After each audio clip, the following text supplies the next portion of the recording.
There is a reduction of 58% chances of you getting this patient will be having a lot of fatigue.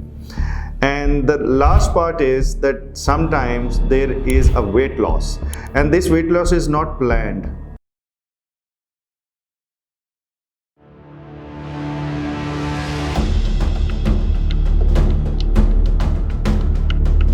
Do you know that out of every 3 adults, one of them is having prediabetes, which means the diabetes has almost arrived, the symptoms have started to develop, the disease is in the process of growing up and eventually maturing into a full-fledged disease. But you can make a difference over here. If you can identify the symptoms, which I am going to talk about in the first part of this video, and then do some tests with the help of your physician, and in the last part of the video, you can take few precautions that I am going to discuss with you. You may be able to reverse the disease. So, regarding the first part, what are the symptoms? The first most famous symptoms is that you feel a lot of thirst, and I also joined together another symptom where there is a lot of urination. So increased thirst, increased water intake, and more of urination. That is usually the first symptom. The second one being is there is a lot of appetite. You want to eat more, and even when you are stuffed, you feel like you need to eat more, and that may be a sign of prediabetes. Along with that, there may be blurring of the vision. Skin may be more dark, it may be more thick, velvety, and I have made some video on that, and you can see that in the details. The next thing to see is that these patients can have a slow wound healing.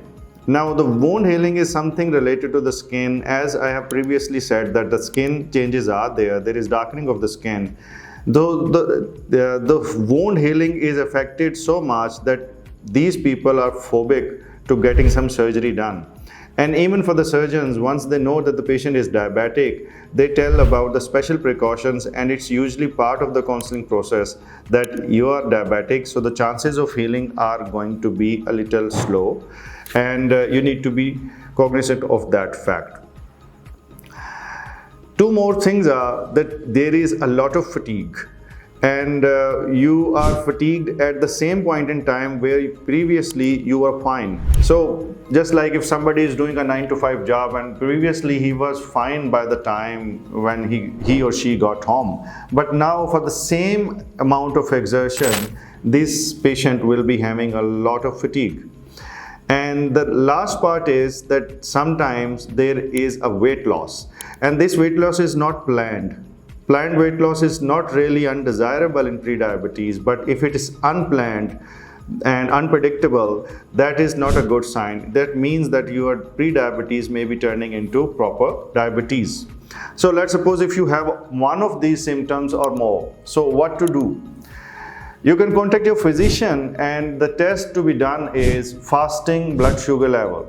If it is between 100 and 125, this is a pre-diabetic range. Along with that, if you are doing an HbA1c, usually it falls between 5.8 to 6.4.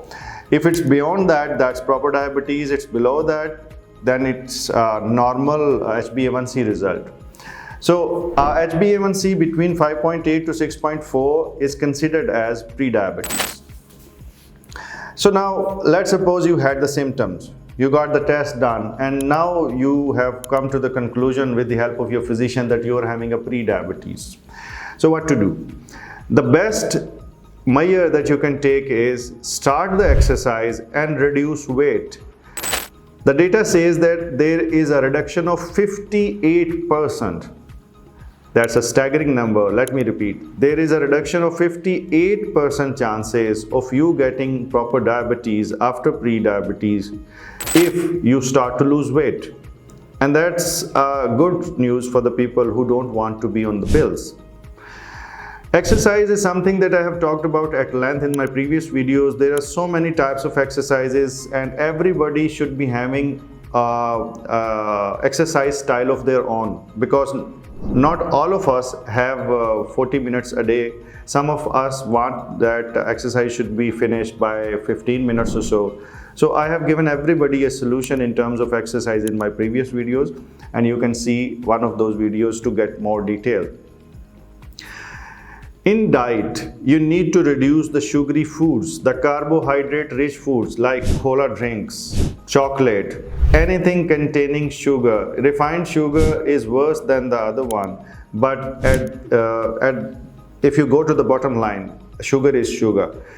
Carbohydrate, if you take a lot of potatoes, you take a lot of rice, that is going to be a problem because that will promote you being diabetic rather than in a normal range in the next few months. So increasing the fiber diet will also help you, and fiber diet is the best source of fiber diet would be the vegetables. So you should be taking more vegetables than you were previously taking if you are in the pre-diabetic range. And the last part is, if you are having pre-diabetes, you should be having a 7 hours sleep at least. If you're having any less amount of sleep, that may be adding to the stress level within the body, and the increased surge of the cortisol can lead to prediabetes. I hope this video brings value to you. This video brings value to your life. All the best.